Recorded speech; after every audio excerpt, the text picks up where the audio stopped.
Hey guys, Kaladesh comes out within pre-release is next, Friday at midnight. Week after that, packs are out, booster boxes, cases, whatever you got, and so really, this has been awesome. I'm not gonna lie, Oath of the Gatewatch and Battle for Zendikar. I recently got back into Magic, um, and those two sets I got back into Magic at around cons. And those two sets, I just don't like Eldrazi. Weren't really excited. Shadows and Eldritch Moon were amazing. Loved the flavor of the set. And then when I saw this set, I was like, is it going to be like Scars, like it's artifacts? And they really nailed the flavor of this set. Really like it. But I'm just going to go over another deck idea. I've been building currently. I'm a budget player. I'm a rogue deck builder. I'm not going to be building like $200-$300 decks. And so I like to just talk about these things whenever they come up and whenever I feel inspired to do so. If you can see, I was watching Travis Wu's video. He's going to Pro Tour Kaladesh. Excited to see what he builds. But actually, I'm on Star City here. Actually, you know what? Let's go to the Wizards page. Let's go there. They have way better previews. Yeah, Magic. And we go to their visual spoiler. So, come on, this can't be hard, right? Let's go to their articles. Here we go. Don't fail me now, Internet. I don't want to go to pre-release. Just kidding. Okay. Card image gallery. Here we go. I could have just searched that. So, yep, they have way, way, way bigger and higher res photos here. So, let's go to the red cards here. Yeah, a lot of these cards here, obviously Chandra's amazing. This could be played in Dredge. I'm looking for standard here. This card right here. Okay. I guess what I'm thinking is I really wish we would have got more energy counter support. There's not a lot of cards that give you value and energy counters. So this one gives you 2, but the thing is you have to spend it to keep it. And so it's almost like an overpowered lightning elemental, but you have the opportunity to keep it. And so I was thinking, what if we built a lot of creatures around energy counters? And it seems that red and green, have the most synergy here. So this card is just value. A 4/4 for haste, 4/4 haste coming on turn 3. That is so powerful. That can swing into pretty much anything. There's not many things that are in standard right now, and even in this set, that you wouldn't trade up on, and maybe trade with something. I highly doubt it. But the fact that it's a 4/4 haste, and it gets the chance to swing again, and then on top of that, you could possibly keep it. And there are some other cards that are also just straight up value city that generate energy counters. So that card is just amazing, and let's see. That was about it for red, but there's a multicolored card. I mean, obviously, you guys know what I'm going to. Voltaic Brawler. Man, this card, what is this? A 3/2 for a red and a green. When he ETBs, you get 2 energy counters, and whenever he attacks, you may pay an energy counter. If you do, he gets +1/+1 and gains trample. Oh, man, like, this is playable in Modern. Like, what is this? It's got a 1-card combo. It provides its own energy counters.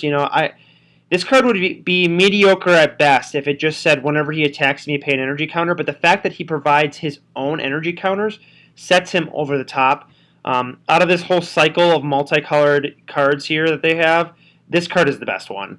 Veteran Motorist is a runner-up. This is the runner-up. But out of them, I would say this one wins here. Out of all these multicolored enemy and allied colored creatures and instants. I mean, geez, a 4/3 swinging in for turn 3, and then a 4/4 with haste with that Land Through Hellion. You're swinging in for 8 damage on turn 3. Turn 4, you could be winning the game. And so that is pretty crazy, pretty fast. If you're not winning, you're forcing them to make trades they don't want to make. And it's just amazing. This card is insane. And so I foresee, honestly, at least a red-green aggro deck.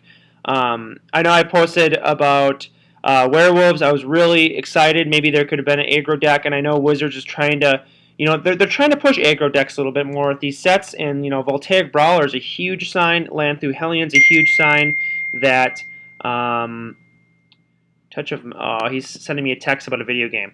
Yeah, so these creatures are huge signs that that creatures are going to be aggro deck is going to be a huge deal.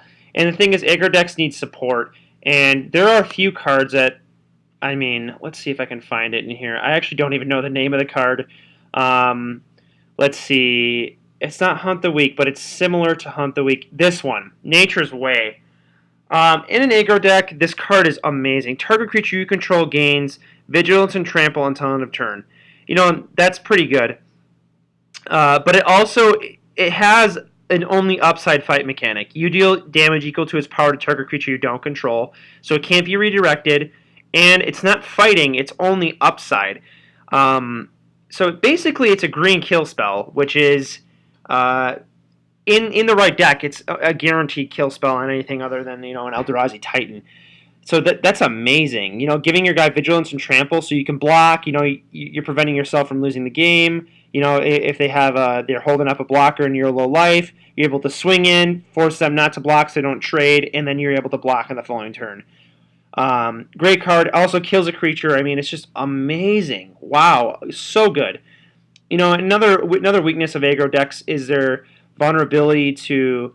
Oh, actually, before I go there, this is another card I could see being put in that deck. Because it is... it's a 4/3, pretty good. It's not pretty good. It's okay. It's okay. When you ETBs, you get 3 energy counters. That's important, though, because you want to keep those Land Through Hellions as long as you can. And, if you need to, you can pay, 3 and prevent him from dying and preventing getting that hexproof. So that's pretty crazy. This is another card. Geez, my phone's blowing up. A new Destiny expansion's coming out, and people are blowing up my phone. This is another great card. Search your land for a basic land, put it in your hand. So if you need to, fix up your mana, get some mana, that gets you energy counters. This card is also really great in an aggro deck, +2/+2 and hexproof. It buffs your guys, but it also prevents them from using that Grasp of Darkness on your precious creature. And really, that's the meta right now, is stopping that Grasp of Darkness from just blowing up your guy and really making your tempo go off kilter. And the fact that they printed this card at 1 mana, you may only want 2 in the deck just because, hey, you don't want all these pump spells in your hand, and they're not really that great for tier... if you're looking to build a tier 1 deck, this could be a sideboard card against removal. But I'm really excited, really excited for a red-green aggro deck to finally make it back into the scene. The last time a red-green aggro deck won, it was red-green Atarka Tokens. Great card. Really love the card. Still love it. I'm using it in Modern, in Zoo, and in Goblins, Atarka Goblins. Really great. But I'm really excited to see what is built at Kaladesh and what are they going to play. And I'm foreseeing a really great aggro deck that has good early game and amazing late game. And that's really going to shine. So let me know what you guys think in the comments. I really appreciate it when you guys comment and subscribe if you want. And honestly, I've been getting 900 views on my videos. If these views keep going up, I could see myself start, actually being serious about content if you guys like my ideas, like my discussion. But just let me know in the feedback in the comments, because some of my videos in 2 months are getting 900 views, which is actually quite a bit. So let me know what you guys think. Thank you guys so much for listening. And yeah, I'm psyched for this pre-release.